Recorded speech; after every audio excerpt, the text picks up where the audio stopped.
நடை கூந்தல் வந்து நீளமாக கருகரு வளரணும் அப்படின்னு ஆசைப்படுவோம் இல்லைங்களா?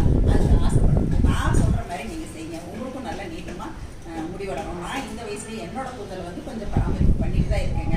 வடித்த கஞ்சி இருக்கு இல்லைங்களா? வடித்த கஞ்சியில் வந்து பாசி பயிர் எடுத்து முந்திரி நான் நைட்டே ஊற வச்சுருங்க. ஒரு 2 டேபிள் ஸ்பூன் ஊற வைங்க, 1/2 டீஸ்பூன் வந்து அந்த கஞ்சியே ஓவர் நைட் ஊற வச்சுட்டு மறுநாள் காலையில் மிக்சியில் நல்லா நைஸாக அரைச்சிருங்க.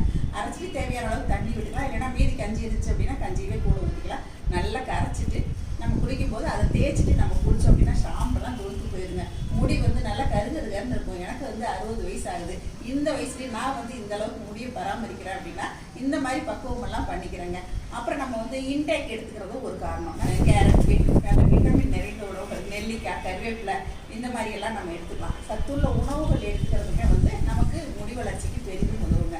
அப்புறம் நம்ம குளிச்சுட்டு வந்தோடனே நல்லா துவட்டி விட்டுறணுங்க.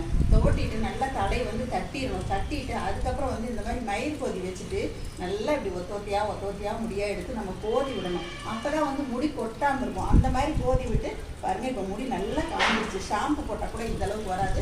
இந்த மாதிரி நல்லா பஞ்சு பஞ்சாக இருக்குங்க. இந்த வெந்தயமும் பாசிப்பயிரும் அரைச்சி குடிச்சு அதுக்கப்புறமா தான் நம்ம வந்து சீப்பு போடணும். சீப்புமே இந்த மாதிரி பெரும்பல் இருக்க சீப்பு போட்டு அப்படியே ரொம்ப மைல்டாக சீப்பு எடுக்கணுங்க. இப்படி எடுத்தீங்க அப்படின்னா முடி கொட்டவே கொட்டாதுங்க. நான் சொன்ன டிப்ஸ் எல்லாம் நீங்களும் முடி வளர்ச்சிக்கு ஃபாலோ பண்ணுங்கள். பாய்.